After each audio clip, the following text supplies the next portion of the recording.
I remember how confident he was at the rallies, people cheering for him. He was like, folks, we're gonna build. You know, this will never happen in our lifetimes again. We're living through a time when we're all learning about the presidency at the same time as the president. That's never happened, right? Because Donald Trump said he wants them to test the wall first. I don't know how you do that. You know, it's just like, try again. He needs $25 billion the last time he asked. He needs it from American taxpayers because Mexico is smart. That fell apart real quick. Did you ever notice how Trump and Musk use the exact same playbook?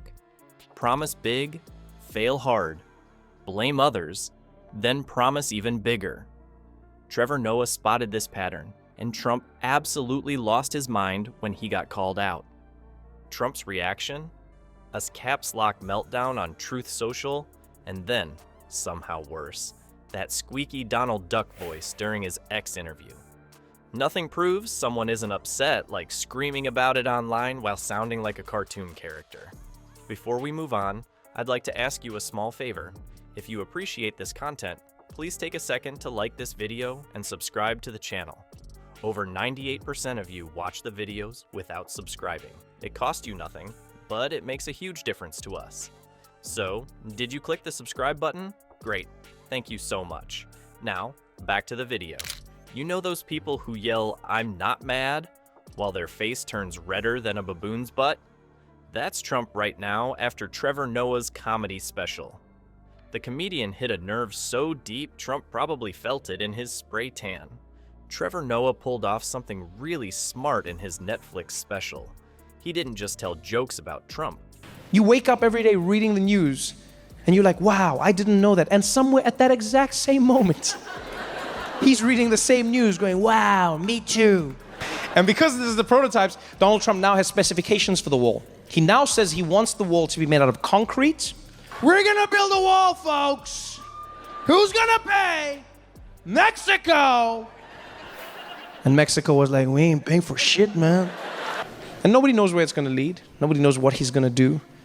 All we know is that he wants his wall. He wants his wall. Donald Trump wants his wall. He took a scalpel to the entire Trump brand by comparing him to another ego monster, Elon Musk. Noah showed how these two follow the exact same four-step playbook. Promise something huge, fail completely, blame others for the failure, then promise something even bigger. It's like watching someone crash their car into a tree, then promise they'll fly to Mars next week. What made Noah's take so brutal wasn't just the jokes. It was how he exposed Trump's whole game. He explained that Trump doesn't actually sell success. He sells the feeling of success.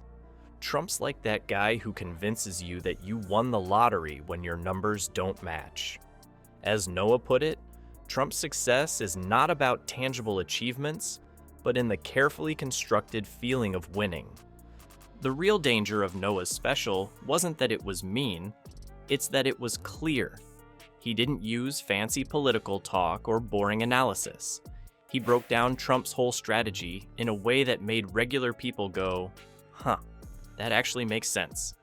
Comedy that makes people think is way more threatening than some boring CNN panel.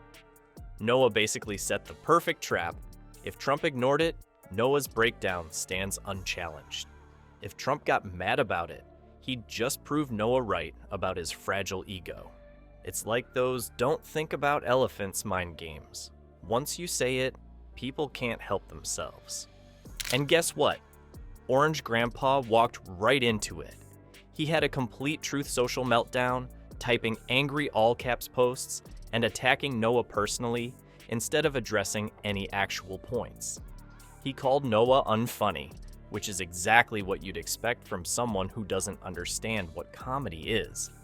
Why does Noah say Trump's brand is built on perception rather than actual success?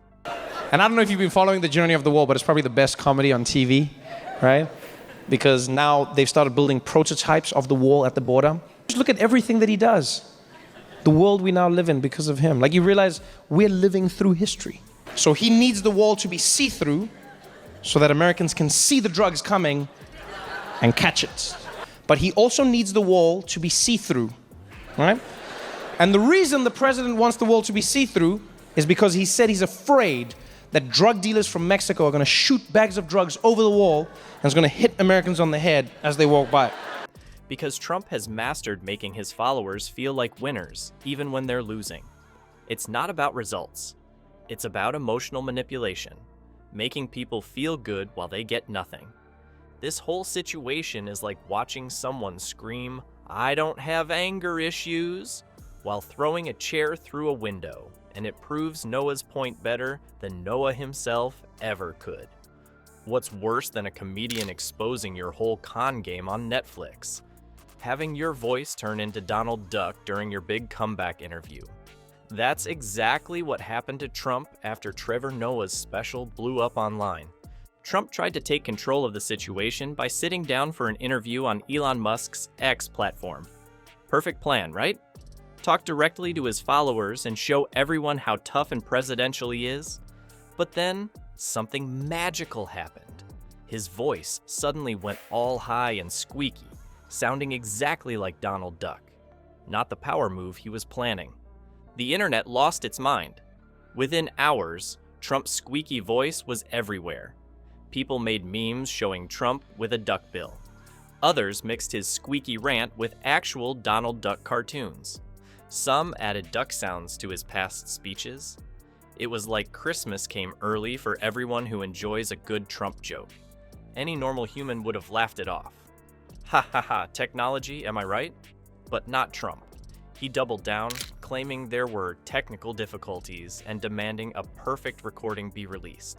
He spent hours trying to convince people the voice wasn't his, because nothing says, "I'm a strong leader," like whining about sounding like a cartoon duck. This whole voice disaster proved everything Trevor Noah said about Trump. Noah claimed Trump has a fragile ego that can't handle criticism. And sure enough, Trump had a social media meltdown about a comedian's jokes. Noah said Trump cares more about appearance than substance. And Trump got more upset about sounding squeaky than about actual issues. It's like watching someone act out a psychology textbook in real time. The entire episode showed Trump's obsession with image. He didn't care what he was saying in the interview. He just cared that he sounded manly while saying it. His followers jumped on board too, attacking Noah and claiming the voice was a deep fake, creating exactly the echo chamber Noah described in his special. This is the promise, fail, blame, promise bigger strategy in action. The interview failed, so Trump blamed technical problems, then promised a perfect recording would prove him right. His followers will forget the embarrassment as soon as he promises something new and shiny. The squeaky voice incident was like the universe itself joining in on Trevor Noah's joke. Noah set up the comedy, and then fate delivered the perfect punchline, Donald Trump as Donald Duck. When a comedian can predict your reaction like Trevor Noah did with Trump, maybe it's time to check yourself. Trump proved Noah right by doing exactly what Noah said he would. Have a meltdown when criticized. Classic Trumpy move. This whole squeaky voice disaster showed us something important. Political figures who build their image on looking tough instead of being tough will always freak out when someone points at their naked emperor butt. Trump cares more about looking strong than being strong. And that Donald Duck voice? You couldn't write a better ending to this comedy if you tried. Sometimes the joke writes itself.